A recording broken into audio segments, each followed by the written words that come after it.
Afternoon student, आज हम लोग फंडामेंटल्स ऑफ पार्टनरशिप का कंटेंट नंबर 9 स्टडी करेंगे। कंटेंट नंबर 9 का नाम क्या है? Guarantee of profit to a partner.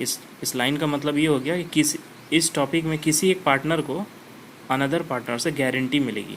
Guarantee word का मतलब होता है एश्योर प्रॉफिट, मतलब आपको उतना फर्म से प्रॉफिट होगा ही होगा, अगर नहीं होगा तो जो पार्टनर उसमें गारंटी लेंगे वो पार्टनर के प्रॉफिट से वो हिस्सा कट के गारंटेड पार्टनर को दिया जाएगा। इसे हम लोग बोलते हैं guarantee of profit to a partner.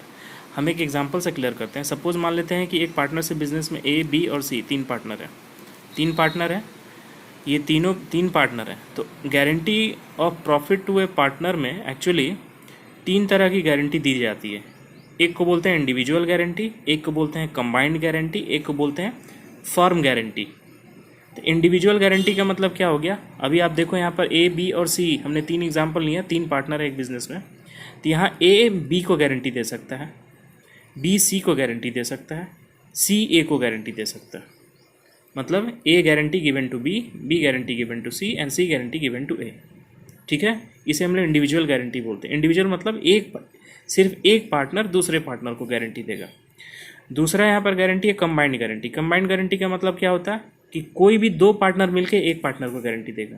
जैसे ए और बी दोनों मिलके सी को गारंटी देंगे, बी और सी मिलके ए को गारंटी देंगे, या ए और सी मिलके बी को गारंटी दे सकते हैं। तो यहाँ देखो हमने बताया है फ्लो चार्ट के द्वारा कि A plus B both given A guarantee to C. एक तीसरे तरह की गारंटी होती है फर्म गारंटी। फर्म गारंटी का मतलब ये होता है कि ए, बी और सी ये तीनों पार्टनर मिलके अपने फर्म को यानी अपने पार्टनरशिप बिजनेस को, देखो ए, बी प्लस सी तीनों पार्टनर मिलके अपने फर्म को गारंटी देते हैं। ठीक है, लेकिन ये जो तीसरा वाला जो गारंटी है फर्म गारंटी, ये सिलेबस से बाहर का, ये आपको क्लास 12th में नहीं पढ़ना है। जो पढ़ना है वो पढ़ना है individual guarantee and combined guarantee. अब हम एक काम करते हैं, फर्स्ट इंडिविजुअल गारंटी का एक एग्जांपल लेते हैं इसको क्लियर करने के लिए। इंडिविजुअल गारंटी क्या होता है ध्यान से देखना है student. First one is individual guarantee. एक शॉर्ट एग्जांपल हम लेकर रखे हुए हैं कि मान लेते हैं कि एक बिजनेस का प्रॉफिट हुआ है एक साल में 9,000 रुपया। एक बिजनेस का प्रॉफिट 9,000 है, और इस 9,000 में यहाँ पर तीन पार्टनर थे ना, ए, बी और सी। इसमें सी पार्टनर को ये बोला गया है, सी को बोला गया है कि आप हमारे साथ अगर बिजनेस करेंगे तो आपका प्रॉफिट 4,000 रुपये से कम नहीं होगा। ये इसको गारंटी मिला हुआ। ये गारंटी कौन दिया है? ए दिया है। ए ने बोला है सी को कि आपका प्रॉफिट हर एक साल 4,000 रुपया होगा ही होगा, अगर नहीं होगा तो जितना भी डेफिशिएंसी होगा वो हम बियर करेंगे। क्लियर है? और यहाँ ए, बी और सी तीनों पार्टनर के बीच में जो प्रॉफिट का बंटवारा होगा यानी डिस्ट्रीब्यूशन होगा वो होगा 1:1:1 यानी इक्वल डिस्ट्रीब्यूशन होगा। तो अगर हम ये 9,000 प्रॉफिट को तीनों पार्टनर में ए, बी, सी में अगर हम डिस्ट्रीब्यूट करते हैं इस रेशियो में, तो डिस्ट्रीब्यूशन होने के बाद प्रॉफिट शेयरिंग रेशियो क्या क्या आएगा सबका? 3,000, 3,000, 3,000, 3,000 रुपये सबको प्रॉफिट मिलेगा। लेकिन यहाँ पर सी को गारंटी कितने का मिला हुआ था? 4,000 का। गारंटी किसने दे के रखा हुआ है? ए ने। तो यहाँ पर ए गारंटी दे के रखा हुआ सी को, तो ए का प्रॉफिट कितना है? 3,000, और सी का प्रॉफिट कितना आया है? 4,000। होना कितना चाहिए? 4,000। तो 1,000 रुपये का डेफिशिएंसी है सी का, यानी होना चाहिए 4,000, और उसका 3,000 ही प्रॉफिट हो रहा है। 1,000 गारंटी किसने ली हुई थी? ए ने। तो यहाँ पर देखो हमने क्या किया है, ए का जो प्रॉफिट है 3,000, उसमें से 1,000 रुपया हमने माइनस कर दिया। किसके लिए? सी के लिए, क्योंकि ए ने सी की गारंटी ली हुई थी प्रॉफिट होने के लिए 4,000 का। तो अब ए का जो प्रॉफिट होगा वो 2,000 ही रहेगा फर्म में, और सी का प्रॉफिट कितना होगा? पहले से इसका 3,000 प्रॉफिट था, 1,000 प्रॉफिट ए से कट के आया, तो इसका प्रॉफिट कितना हो गया? 4,000। इसको जितनी की गारंटी मिली हुई थी, जिसने ली हुई थी, उसके अकाउंट से कट, मतलब एक अकाउंट से 1,000 रुपये कट रहा और सी में जाकर ऐड हो जा रहा। तो ए का प्रॉफिट हो जा रहा 2,000, अब बी का प्रॉफिट सी का प्रॉफिट हो रहा 4,000। बी में कोई इफेक्ट नहीं होगा क्योंकि बी ने किसी भी चीज़ की गारंटी नहीं ली हुई थी। अगर बी गारंटी लेता तो उसके भी प्रॉफिट शेयरिंग शेयर से कटता। आई होप कि ये इंडिविजुअल गारंटी आपको समझ में आ गई होगी।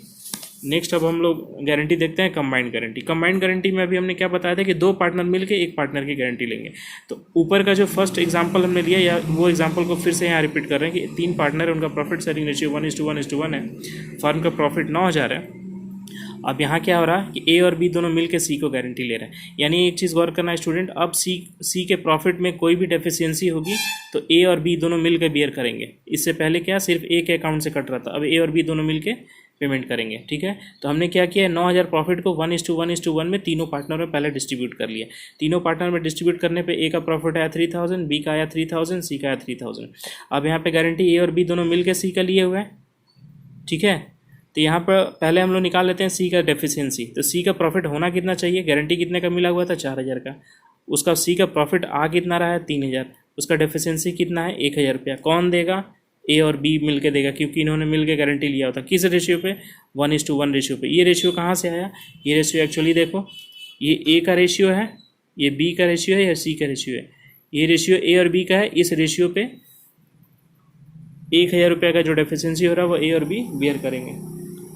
तो यहाँ पे देखना 1,000 मतलब ए कितना देगा, 1,000 के प्रॉफिट में जो कमी हो रहा है 1/2। 1/2 कैसे, अगर हम लोग 1:1 लेते हैं तो 1 + 1 यानी 2 होगा, तो 1/2 यानी 500। अब बी भी कितना देगा 500। तो स्टूडेंट यहाँ गौर करना, ए का प्रॉफिट कितना हो रहा था 3,000। ए अपने प्रॉफिट में से 500 रुपया काट कर सी को देगा, तो इसका प्रॉफिट अब कितना रह जाएगा 2,500। और बी जो है अपने प्रॉफिट के हिस्से में से 500 रुपया ये भी डिडक्ट कर देगा, तो इसका प्रॉफिट कितना हो जाएगा 2,500। सी का प्रॉफिट था कितना 3,000, इसमें से ए का प्रॉफिट जो है कट कर मिला इसको 500 रुपया, और बी से कट के मिला 500 रुपया, तो इसका गारंटी मिला हुआ था 4,000 रुपया। इसका 4,000 रुपया प्रॉफिट जो होगा वो फुलफिल हो गया। यानी यहाँ पर ये समझ में आ रहा है कि सी का पहले से प्रॉफिट 3,000 था, लेकिन 1,000 का जो डेफिशिएंसी था वो 500 ए बियर किया और 500 बी बियर किया। किस रेशियो पे, 1:1 रेशियो पे। स्टूडेंट एक चीज़ याद रखना, एग्ज़ाम में जो भी ये रेशियो बोले, ज़रूरी नहीं कि ये जो रेशियो है, एग्ज़ाम में बोल देगा कि ए और बी जो है वो 3:2 रेशियो पे 1,000 को बियर करेंगे, तो यहाँ पर 1:1 ना होकर 3:2 हो जाएगा। और जब भी क्वेश्चन में साइलेंट रहे, ये नहीं बताया कि किस रेशियो में, तो जो इनका ओल्ड रेशियो होगा इनका इसी रेशियो पे ये डिस्ट्रीब्यूशन किया जाएगा। Okay student, thank you very much.